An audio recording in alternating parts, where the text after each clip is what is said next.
자, 오늘은 지난달에 저희가 이제 2025년 전망하면서 이제 IT 전망까지 했고요.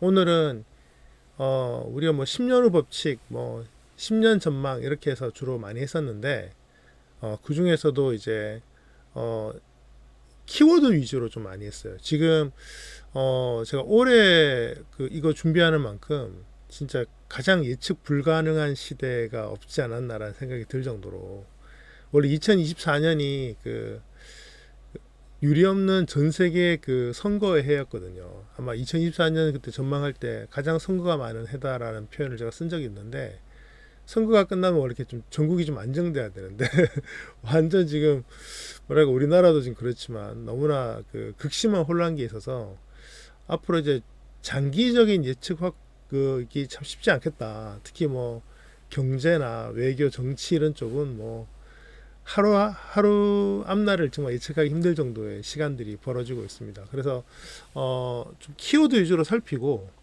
제가 주로 이제 10년 전망을 쭉 해왔는데 이제 앞으로는 좀 자주 여러 번 검토를 해서 좀 불확실성을 좀 낮춰야겠다. 그래서 이제 1년 법칙, 10년 법칙은 키워드 위주로 하고, 이제 1년 법칙이나 이런 걸 통해서 좀 그때그때 튜닝하는 쪽으로 가져가면 좋겠다는 생각을 좀 했습니다. 그래서 오늘은 그 앞부분에 키워드에 좀 비중을 좀 많이 두려고 합니다. 그래서 뒤에 이제 중요한 이슈들 좀 정리를 하겠지만 키워드 위주로 먼저 정리를 하고 가져가려고 하고요. 최근에 딥시크 굉장히 핫하죠. 뭐 엔비디아 주가를 하루아침에 800조 원 넘게 다운시켜버린 뭐 그런 AI라고 하는데, 분위기가 많이 줄기는 했어요. 지금 하루하루마다, 이것도 예전에 챗GPT 때는 그래도 한 월 단위 뭐 이렇게 움직였는데 지금은 하루가 멀다 하고 올라갔다 떨어졌다 막 이러고 있기 때문에 예측하기 진짜 힘든 시기라는 생각이 들어요. 그래도 뭐 딥시크가 유명하다고 하니까 제가 어떻게 했냐면 키워드를 이렇게 해줬어요. 미래 키워드를 뽑아달라는 얘기를 했는데, 왜 그게 미래 키워드인지, 그리고 그 키워드가 언제쯤 주목을 해야 되는지를 제가 물어봤어요. 근데 딥시크 하나만 가지고는 또 안 되니까 제가 좋아하는 챗GPT라든가 제미나이 이렇게 해서 키워드 쪽에 좀 많이 비중을 좀 두고 조사를 좀 했습니다. 그래서 키워드 함께 살펴보면서 오늘 앞부분을 좀 하고 뒤에 주요 이슈 몇 가지 좀 다루면 어떨까 생각을 합니다. 먼저 이제 2035년까지죠. 주요 키워드 한번 살펴보면요. 딥시크는 이렇게 뽑았어요. 제가 우선 10개씩 뽑았는데, 뭐 AI가 대단할 것이라는 얘기는 딥시크나 구글이나 별 차이가 없습니다. 굉장히 중요한 이슈로 다뤄지고 있고요. 그 다음에 기후변화와 탄소 중립, 이것도 굉장히 지금 중요한 이슈로 다뤄지고 있어요. 그 점에서는 뭐 AI 얘기는 저희가 지난번에도 많이 했기 때문에 뭐 더하는 게 좀 우스울 정도이긴 한데, 제가 이제 10년 후잖아요. 10년 후기 때문에 AI 시스템이 사실상 이제는 현장에 다 적용이 됐을 것이다라고 볼 수가 있습니다. 그래서 앞으로 이제 AI가 없는 상태에서 우리가 뭔가 한다는 것은 제가 봤을 때 이제 거의 뭐 불가능하지 않을까라는 생각이 들고요. 지금 제가 뭐 작업하는 환경도 마찬가지인데, 예전에는 AI를 그냥 정보를 찾을 때 뭐 글을 만들 때 썼다면 지금은 그냥 그게 아예 작업 환경 속에 들어와 있어요. 그래서 앞으로 내가 어떤 일을 하는 데 있어서 AI를 쓰는 사람과 그렇지 않은 사람, 뭐 회사 그렇지 않은 회사는 10년 뒤 생존 자체가 이제 완전히 갈리지 않을까라는 생각이 듭니다. 특히 딥시크 쪽은 이제 자율 시스템, 2025년 이후에 자율주행이라든가 자동화 이런 쪽의 굉장히 부각될 거죠. 실제로 제가 이번에 2025년 전망을 할 때도 올해부터 AI 에이전트의 시대가 열릴 것이다라는 얘기를 했었는데요. 지금 사람들은 뭐 챗GPT라든가 딥시크 같은 중국 기업들을 많이 보는데, 제가 보는 거는 이게 AI 에이전트가 되려면 기본적으로 인프라에 대한 장악력이 있는 회사가 유리해져요. 예를 들면 뭐 구글이라든가 그다음에 MS 같은 회사들은 윈도우라든가 안드로이드라든가 이런 것들을 장악을 하고 있잖아요. 그러니까 저희가 뭐 딥시크를 쓴다 할지라도 윈도우나 뭐 OS 안에서 쓰는 거기 때문에, 그런 점에서 앱 차원에서 쓰는 것과 OS를 갖고 있는 기업의 차이, 특히 한 발 더 나가서 하드웨어까지 다루는 기업은 많은 차이를 낼 거라고 보고 있습니다. 그 점에서 최소한 그 세계에서 좀 살아남으려면 AI 기술도 중요하지만 운영체제면 운영체제, 하드웨어도 이렇게 해서 하나를 확실하게 잡고 있는 기업은 좀 더 수월하게 전진을 하지만, 그렇지 않은 기업들은 그 속에 끼워 넣어야 되거든요. 그 점에서 AI 에이전트가 등장을 할 경우에는 구글이나 MS, 뭐 애플도 포함하죠. 좀 늦긴 했지만 애플 같은 회사들이 장악력이 다시 회복될 거라고 보고 있습니다. 그래서 저는 지금 챗GPT가 과연 단독으로 갈 수 있을 것인가에서는 조금 회의적인 입장이고요. 그래서 챗GPT는 아마 흡수되거나 본인들이 뭔가 디바이스라든가 OS를 만들어 들어오지 않는 한 기존의 디바이스나 OS를 갖고 있는 기업들을 넘기는 좀 힘들지 않을까. 그리고 그 삼성전자 같은 회사들도 이제 하드웨어 인프라를 좀 갖고 있죠. 삼성전자 스마트폰이라는 게 좀 있으니까 그런 점에서는 앞으로 이제 운영 체제, 소프트웨어, 하드웨어가 그 협력하는 체제가 아니라 사실상 하나를 갖고 있는 기업이 나머지를 자기들 걸로 채워가는 그런 시대로 보고 있어요. 그래서 이제 지금 현재 우리가 주목하고 있는 어떤 AI 기술들도 그런 인프라 속에 들어가게 되면 그 인프라를 갖고 있는 기업의 힘이 다시 커질 것이다. 그래서 지금 애플이 AI 쪽에서 굉장히 좀 불리하죠. 왜냐면 애플이 AI 쪽에 투자를 많이 못했었는데 그래도 디바이스에서 애플이 갖고 있는 그 장악력이라는 게 있기 때문에 그런 점에서 좀 나아지지 않을까. 다만 이제 애플 같은 경우는 데이터라든가 이런 게 좀 그 AI 쪽의 데이터를 잘 쓰지 않기 때문에 그런 점에서는 정책적인 변화가 일어나지 않을까라는 생각을 좀 하고 있습니다. 그리고 지난번에 또 제가 이제 메타버스가 또 뜰 것이라는 얘기를 했었는데요. 역시나 이제 앞으로 10년 정도 본다면 메타버스가 확장될 것이다. 뒤에도 다루고 있는데 메타버스 같은 경우는 제가 뒤에 다루기 때문에 여기서는 가볍게 그냥 넘어가겠습니다. 일단 메타버스가 뜰 것이다. 근데 이제 메타버스라는 게 제가 지금까지 썼던 게 다들 이렇게 고글 이렇게 막 크게 쓰고 이렇게 했잖아요. 그리고 이제 배터리도 오래 안 가고 문제가 많죠. 왜냐면 무게도 무겁지만 가격도 비싸고 그다음에 불편하죠. 근데 글래스 형태의 어떤 체제로 바뀔 것이라는 생각들을 하고 있는데 이게 구글 쪽이 글래스 형태는 되게 앞서 있었는데 최근에 메타도 이제 글래스 형태의 어떤 디바이스를 등장을 시키면서 아마 이 부분은 이제 좀 더 편리하게 결국 디바이스가 펼쳐져야 메타버스가 늘어나기 때문에 가상환경 쪽은 아니어도 XR 형태의 어떤 그 안경 위주의 그 디바이스가 확장되면서 메타버스도 커질 것이라 보고 있습니다. 그리고 이제 바이오 쪽 커질 것이라 보고 있는데 이 바이오 쪽은 기본적으로 AI 기술과 좀 접목이 되어 있어요. 우리가 이제 바이오 쪽 특히 뭐 제약이라든가 뭐 이런 쪽은 상당한 어떤 연구와 실험이 필요한데 AI가 등장을 하면서 그 기간을 많이 줄이고 있죠. 그래서 앞으로 큰 제약사들 그리고 좀 보셔도 알겠지만 요즘 분위기가 전염병이 좀 빨리 많이 퍼질 것 같지 않습니까? 이제 뭐 미국 입장에서는 트럼프가 지금 이제 그 코로나를 중국 코로나라고 대놓고 부르잖아요. 그리고 지금 미국의 CIA나 FBI도 이 코로나가 뭐 중국의 우한에서 발병되고 우한의 연구실에서 흘러나왔을 것이다. 뭐 일부러 퍼뜨린 건 아닐지라도 그런 쪽으로 지금 거의 많이 기울였다고 해요. 뭐 바이든 정부 시절에는 뭐 그런 얘기들을 잘 안 했는데 지금은 명확하게 중국에 대해서 각을 세우는 입장이기 때문에 뭐 그런 점에서 앞으로 이 문제를 그러니까 결국 이제 옛날처럼 백신 개발에 뭐 10년씩 걸려버리면 대응이 안 되기 때문에 그런 점에서 좀 더 빨리 대응할 수 있는 체제를 만드는 쪽으로 이제 바이오테크도 많이 커져지지 않을까 생각을 하고요. 역시나 이제 양각 컴퓨팅이 등장을 하면서 기존의 어떤 뭐 블록체인이라든가 가상화폐에 대한 분위기들을 많이 흐트릴 것 같은데 이제 이 부분은 저는 아직까지 부정적이긴 해요. 뭐 디지털 화폐라든가 블록체인에 문제가 좀 많다고 생각을 하는데 들어간 돈이 너무 많다 보니까 무시하기에는 너무나 큰 이슈. 그래서 양자 컴퓨팅 기술이 들어와서 어느 정도 보완하는 우리가 보통 양자 컴퓨팅하면 뭐 양자 보완, 뭐 양자 내성 이런 단어를 많이 쓰는데 좀 보완제로 사용이 되면서 어느 정도의 지위는 차지할 것이다. 그런데 뭐 이게 뭐 달러를 대체할 것이냐 그 정도까지는 아니고 뭐 달러를 대체하려면 결국 미 정부가 공인하는 가상화폐가 나와야 되기 때문에 그런 점에서는 사라지진 않지만 부정할 수는 없는 뭐 이런 쪽의 어떤 비중을 차지할 거라고 보고 있고요. 그리고 이제 노동시장의 변화 지금 선진국 같은 경우에는 이제 노동력이 이제 거의 한계에 왔죠. 그래서 이민을 많이 받아들이려고 했는데 지금 이제 유럽이나 뭐 지금 캐나다도 마찬가지지만 이민을 적극적으로 받아들인 나라들이 지금 치명적인 어려움을 겪고 있어요.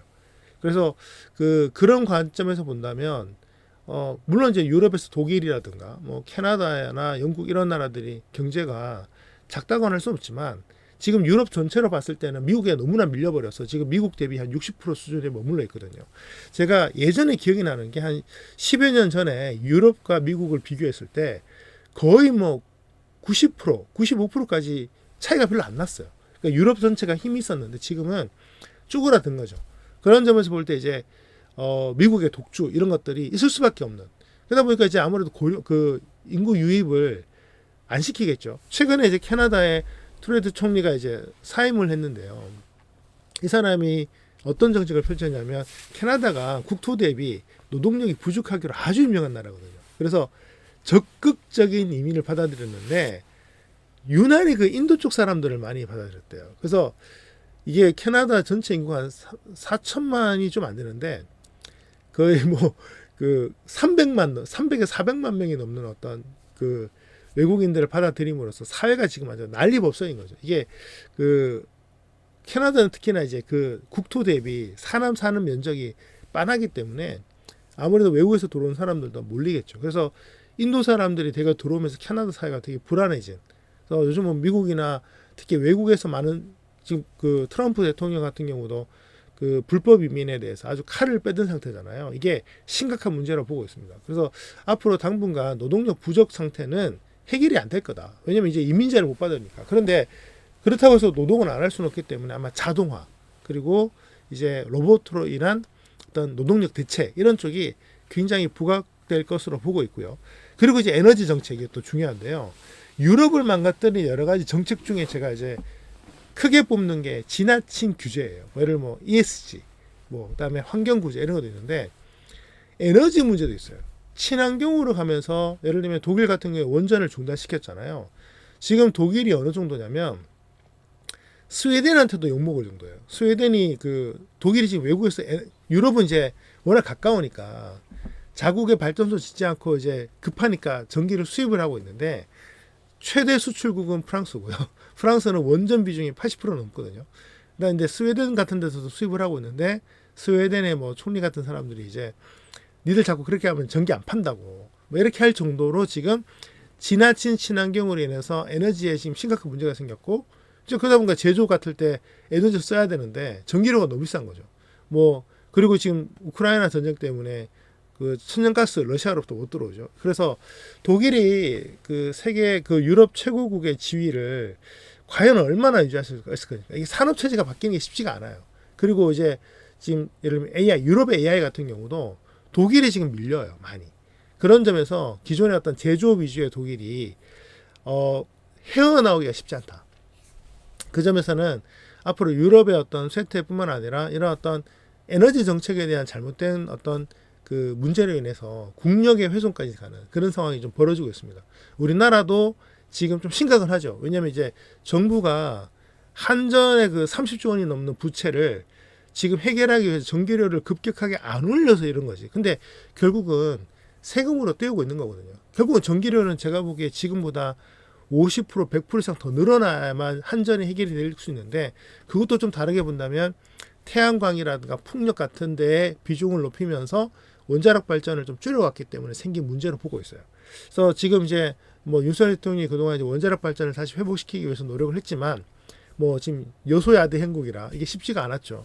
하지만 저는 이제 근본적으로 이제 그 에너지 정책에서 재생에너지가 사라지는 건 아닌데 그래도 현실적으로 재생에너지나 이런 것들이 안정적으로 가기 위한 기본적인 어떤 그 여정에서 그 불안감이 좀 줄어들어야 되는데 그렇다니 우리는 이제 원전 비중이 한 30% 가까이 되거든요.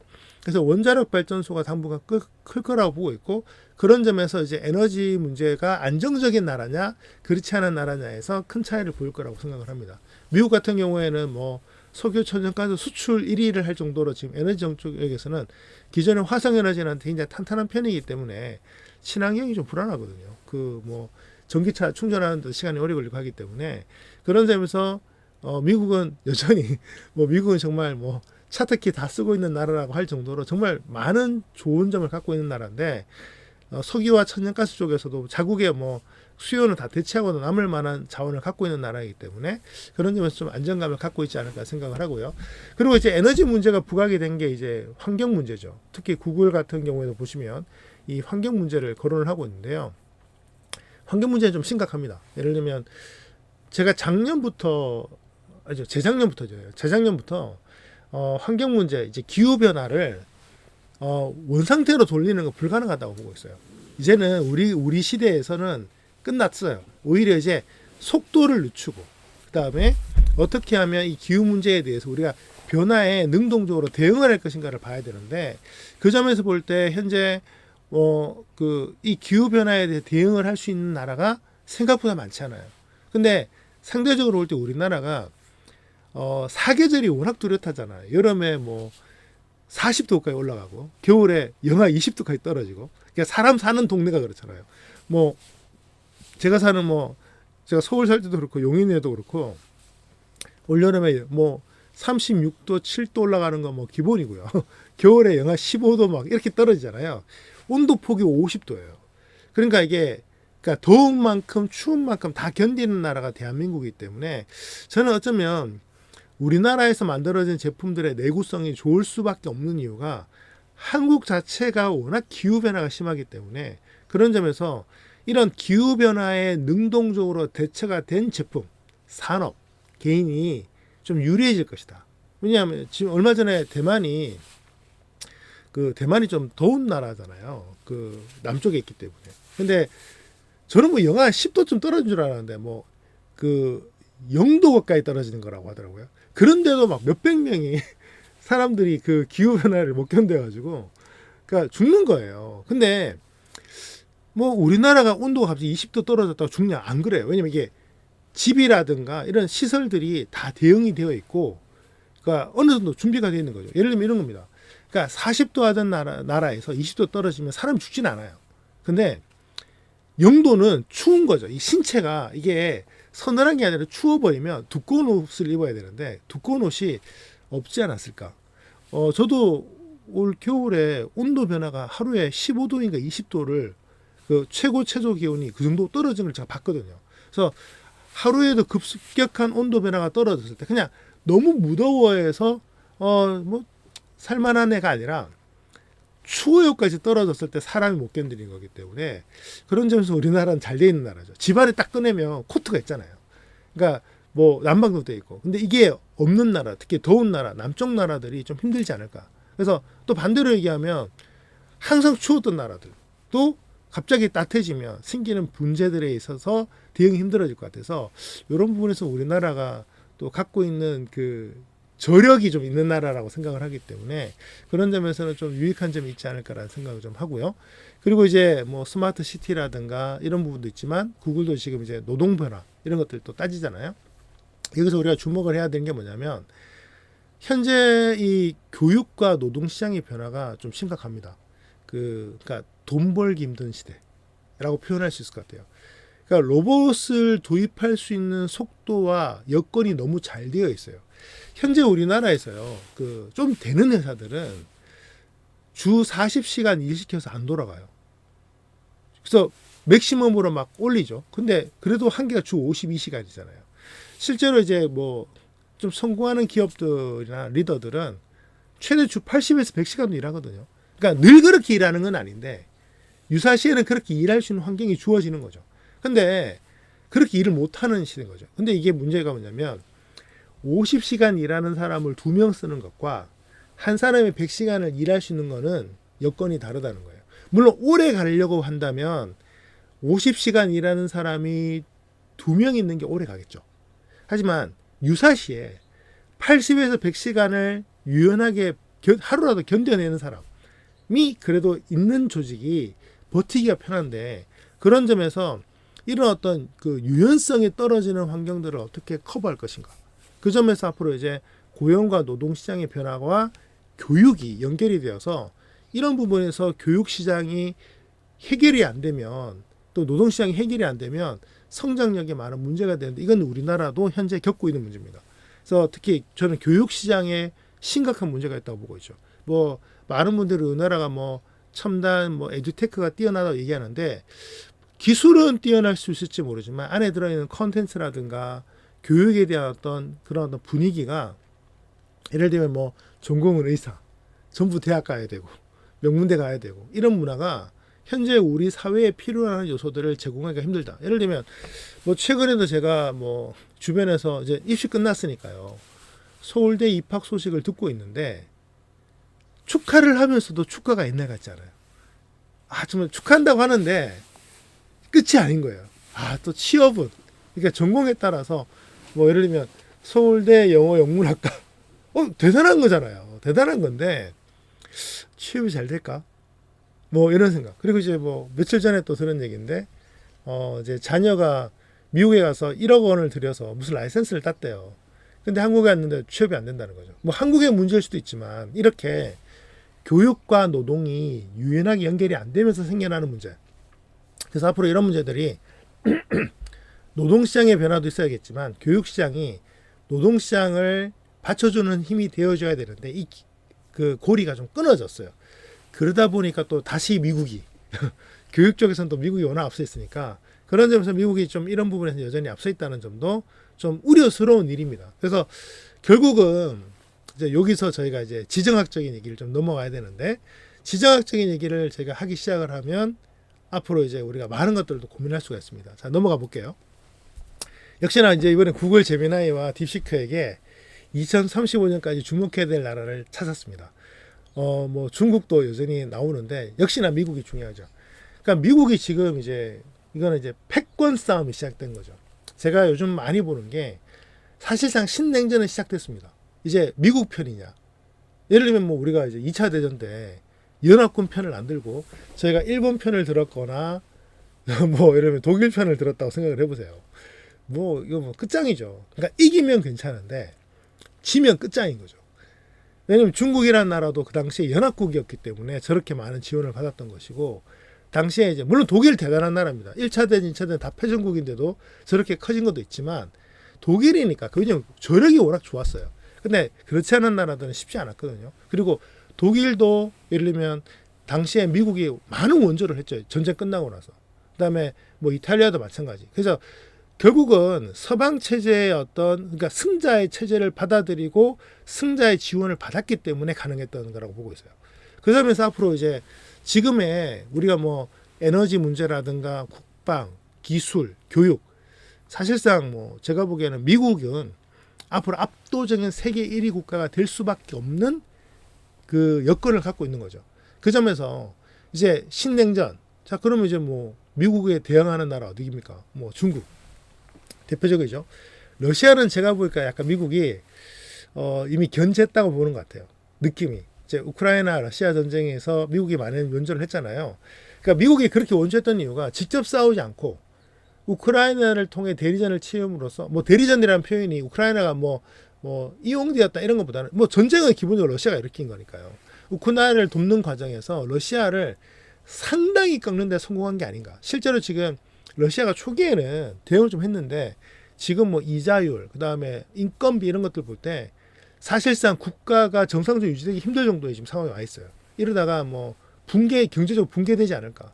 그러니까 러시아도 독재 체제니까 지금 버티는 건데 지금 그렇게 오래 갈 수 있을 상황이 아니고 전쟁 빨리 못 끝내면 러시아도 위험합니다. 그래서 그런 점에서 볼 때 러시아는 꺾은 것 같아요. 그래서 이제 안 나와요 러시아가. 지금 이제 이건 저만의 생각이 아니라 지금 AI도 토해내질 않고 있어요. 그런 점에서 볼 때 이제는 이제 미중 갈등이죠. 이제 중국도 보면은 1대1로 엄청나게 벌여서 중국 편이 꽤 많아요. 우리나라도 딱 보시면은 뭐 제 생각에 우리나라도 한 1000만 명에서 1500만 명 정도는 친중이라고 보고 있습니다. 저는. 그래서 이 중국에 대한 어떤 이 기대감이 진짜 대단한 거죠. 그러니까 뭐 중국이 그동안 뭐 돈도 많이 벌면서 뭐 많이 퍼뜨렸고 또 우리나라 뭐 연예계에 중국 자본이 워낙 많이 들어와 있고요. 게임 뭐 이런 엔터테인먼트 많이 들어와 있고 화교나 중국 사람들 많이 들어와 있고 우리나라 현재 그 외국인 근로자의 절반 이상이 중국인입니다. 엄청나게 들어와 있고요. 그래서 우리나라만 딱 보더라도 중국이란 축을 무시할 수는 없는데 그러면 우리가 말하면 중국도 같이 가면 좋은데 이제 전쟁이라면 한쪽 편을 들어야 되거든요. 그래서 이제 미국을 편드느냐 중국을 편드느냐에 따라서 국가의 예를 들면 그 동력이 끊어지고 안 끊어지고 결정이 날 것 같아요. 그 점에서 이제 중국이 비록 대단하지만 미국이 중국을 못 이길 이유가 별로 없는 상황이기 때문에 그러니까 중국이 미국을 괴롭힐 수는 있어도 이길 수는 없습니다. 그런 점에서 향후에 이제 미국 중심의 어떤 체제들을 우리가 가야 되기 때문에 미국에 대한 어떤 주도권을 좀 많이 인정해 줘야 될 것 같고, 또 그 과정에서 그 미국 혼자 다 잘하고 다 먹여 살릴 게 아니기 때문에 이제 보호무역주의가 시작되잖아요. 그런 점에서 미국이 못하는 부분, 그 중에 하나가 제조예요. 미국이 생각보다 제조가 좀 많이 약해졌어요. 그 계속 해외로 보내고 뭐 인건비 약한 데로 보내면서. 근데 우리나라는 첨단 제조가 능한 편이고요. 연구는 미국이 잘합니다. 근데 제조는 우리가 잘하는 편이기 때문에 우리나라, 뭐 일본, 그리고 이제 완전 미국 편이라고 말하기는 좀 힘들지만 뭐 인도 이런 나라들, 또 유럽의 독일 여전히 제조 강국이고요. 그래서 유럽도 이제 결국은 미국하고 자꾸 각을 세우면 유럽은 회생하기 힘들 것 같아요. 그 점에서 각을 세우지 않는 선에서의 유럽을 생각을 해본다면 앞으로 이제 미국 중심의 어떤 국가들과 이런 연합국에 대한 중국이 버틸 힘이 없다. 그리고 중국의 지금 편들은 그렇게 잘 사는 나라가 많지 않고, 유럽도 친중 국가로 알려졌던 뭐 독일, 메르켈 총리 내려오면서 지금 뭐 굉장히 이제 반중 정서들이 강해지고 있죠. 그런 점에서 볼 때 중국이 많이 약해질 거다. 그러니까 뭐 중국이 작아지는 거는 뭐 맞는데, 그렇다고 작아진다고 해서 작은 나라는 아니잖아요. 그 점에서 중국은 여전히 봐야 되지만, 제 생각에 10년이면 중국은 다시 올라온다. 그래서 2025년에서 2030년까지는 이 트럼프와의 각을 세운 게 있기 때문에 쉽지는 않겠지만 중국이 못 버틸 것 같아요. 그 전에. 그래서 시진핑에 대한 요즘 이제 그 정권에 대한 어떤 힘도 좀 많이 약해지고 있는 분위기가 생겨서 다시 중국은 개방할 거다. 이제 방법이 없습니다. 살아남아야 되니까. 그러면서 이제 뭐 대만을 침공한다 얘기를 하는데, 그것도 침공하는 순간 중국도 끝나요. 그렇기 때문에 뭐 침공한 다음에 정권이 유지가 돼야 되는데, 침공했는데 정권이 유지가 안 되면 굳이 침공할까 생각이 들기 때문에 아마 1, 2년 싸움이라고 생각을 합니다. 그 점에서 현재 우리나라가 이제 그 전쟁을 겪고 있다고 생각을 하고요. 저는 개인적으로 지금 우리가 겪고 있는 지금 뭐 탄핵 이후의 어떤 이 과정들, 이 탄핵도 보면은 지금 거의 1년 전, 뭐 2년 전부터 있었던 분위기에서 연장선이라고 저는 보거든요. 그 점에서 우리나라를 놓고 지금 중국과 미국이 싸우고 있어요. 이제 중국이 좀 유리할 뻔했죠. 전 진짜 우리나라 넘어가는 줄 알았거든요. 근데 다행히 지금 좀 견제하고 있고, 이제 미국이 이제 여기서 참전을 시작을 하면 분위기는 좀 많이 바뀌지 않을까 생각을 하는데, 일단 우리나라 상황만 보더라도 지금 이 미중 갈등이 어느 정도 있는지를 좀 볼 수 있는 그 지표가 우리나라라고 생각을 합니다. 그 점에서 중국 세력이 우리나라의 주도 세력이 됐다? 뭐 중국 세력은 그 북한 세력이고 러시아 세력으로 볼 수 있거든요. 자기들끼리 싸운다 그래도 지들 편이에요. 그러니까 예를 들면 우리가 뭐 미국 편이어도 미국이랑 싸우듯이 그 정도 수준이지, 뭐 미국의 적이다 이렇게 가는 건 아니기 때문에 그 점에서는 그런 사태는 막아야 되지 않느냐. 그래서 앞으로 미국에 주목을 하느냐 안 하느냐는 굉장히 큰 차이가 있을 거라고 보고 있습니다. 자, 그럼 이제 뭐 미국과 중국만 생각을 해야 되느냐? 이번에 제가 이제 재밌게 본 게요. 워낙 미국과 중국이 뭐 인도 이런 큰 나라들이 있다 보니까 여기에 주목이 돼 있었는데, 예를 들면 구글 제미나이도 보면 인도네시아와 브라질을 거론하고 있고요. 제가 혹시 몰라서 챗GPT에게도 이제 좀 질문을 했어요. 그랬더니 이제 좀 더 넓게 보여주더라고요. 여기서 이제 인도네시아, 브라질, 나이지리아 뭐 이런 나라들이 등장을 하더라고요. 결국은 우리가 이제 고민을 해야 될 게 뭐냐면, 중국과 미국의 어떤 그 관계 속에서 우리는 좀 돌파구를 찾아야 되잖아요. 그래서 미국 편을 안 들 수는 없는데, 그렇다고 이제 예를 들면 양다리 걸치기는 불가능한데 중장기적으로 볼 때 이런 거죠. 직접 중국을 편드는 건 되게 위험하죠. 이건 바로 그냥 제재가 돼서 우리나라는 심각해집니다. 그런데 그렇다고 중국이 앞으로 이렇게 뭐 비중이 작은 나라가 아닌데 적으로 돌리기엔 좀 애매하잖아요. 우리가 뭐 총 들고 싸우는 게 아니라면 한 다리 건너서 이제 중국과 좀 가까워질 수 있는 걸 생각을 한다면, 뭐 아프리카의 나이지리아, 뭐 브라질, 인도네시아 이런 쪽 나라와의 강화를 통해서 이 중국과의 끊어지지 않는 관계를 갖는 것도 필요는 하겠다. 그러니까 겉으로 봤을 때 얘네들 중국 편이야 그러면 이제 이건 심각한 문제지만, 마찬가지로 이제 중국 입장에서도 우리가 미국 편 들면 심각한 문제지만, 이제 또 외교라는 게 있잖아요. 외교라는 측면에서 볼 때 한 다리 건너서 뭐 어느 정도의 약간 완충제를 두는 정도까지는 생각을 하는 게 필요하다. 그 점에서 반중은 아니지만 그래도 중국과 좀 우호적인 관계를 갖고 있으면서도 여러분 동남아시아에서 혹은 뭐 아프리카에서 남미에서 좀 힘이 있는 나라들과 관계를 좀 맺는 것은 좀 필요하지 않을까 생각을 합니다. 왜냐하면 중국이 뭐 1대1로를 통해서 돈을 어마어마하게 벌었기 때문에 뭐 좋든 싫든 중국 자본이 들어가서 뭐 관계를 맺고 있다 보니까 중국에 대한 우호적일 수밖에 없는 나라들이 존재하기 때문에 그런 점에서는 어느 정도의 이제 영향력을 갖고 있는 중국에 대한 영향을 갖고 있는 나라들과 좀 교류를 함으로써 그런 어떤 관계들을 맺어서 가는 것도 좋다고 생각을 해요. 예를 들면 최근에 저희가 그 쿠바하고 그 외교를 탔거든요. 이게 진짜 대단한 일입니다. 쿠바가 어떤 나라냐면 북한을 대놓고 지지하는 전 세계 유일한 나라였어요. 진짜 대놓고. 그러니까 외교가 되어 있는. 근데 서로 뭐 친하거나 교류하지 않는데 워낙 멀다 보니까 서로가 서로에 대해서 정치적 동지 뭐 이렇게 했던 나라인데 대한민국과 이번에 외교 관계를 맺었고 어제가 그저께죠. 최상무 권한대행께서 이제 쿠바 대사인가요? 뭐 이렇게 외교관 보내는 것도 승인을 한 걸로 제가 알고 있습니다. 그러니까 이런 게 이제 돼 있어요. 근데 쿠바가 어떤 나라냐? 쿠바 여행을 하고 미국 들어가면 미국에 못 들어가요. 쿠바는 미국에게 아주 적성국이에요. 그래서 관광객들 중에 모르고 갔다가 낭패 본 사람들이 꽤 있다고 하더라고요. 그러니까 그런 나라랑 우리가 외교를 맺은 거예요. 그러면 이제 미국 입장에서 봤을 때 뭐야 얘네들 우리의 적과 외교를 맺었네 뭐 이렇게 생각할 거냐? 이제 요거는 좀 위험하죠. 다만 확실하게 미국 편인 건 두고 근데 우리가 쿠바랑 외교를 맺은 이유는 미국하고 적을 맺기 위해서 한 게 아니라 북한을 견제하기 위해서였거든요. 우리가 북한하고 이렇게 지금 총칼을 들고 지금 대립 중인데 북한에 대해서 견제를 위해서 쿠바 정도의 외교가 좀 보냈다. 우리가 뭐 쿠바 편든다고 해서 미국 당신들하고 적이 되고 그런 거 아니다. 뭐 이 정도는 충분히 외교적으로 이제 풀 수 있기 때문에 앞으로 대한민국이 어쩌면 그런 점에서 보세요. 일본도 적이 없어요. 일본도 총칼을 들고 미국의 적과 하고 있지 않아요. 뭐 중국이 있다고는 하지만 우리나라랑 틀려요 분위기가. 우리는 몇 킬로 앞에 바로 그냥 적으로 총 들고 있잖아요. 그 점에서 볼 때 우리는 북한이라는 지렛대를 활용을 해서 이 미국에 좀 반하지만 그 향후의 어떤 적성국에 대한 영향력이 어느 정도 만들 수 있는 이유가 있는 거죠. 그 점에서 볼 때 미중이 대립을 할 때에도 어쩌면 우리가 중간다리가 될 수도 있어요. 양쪽 다.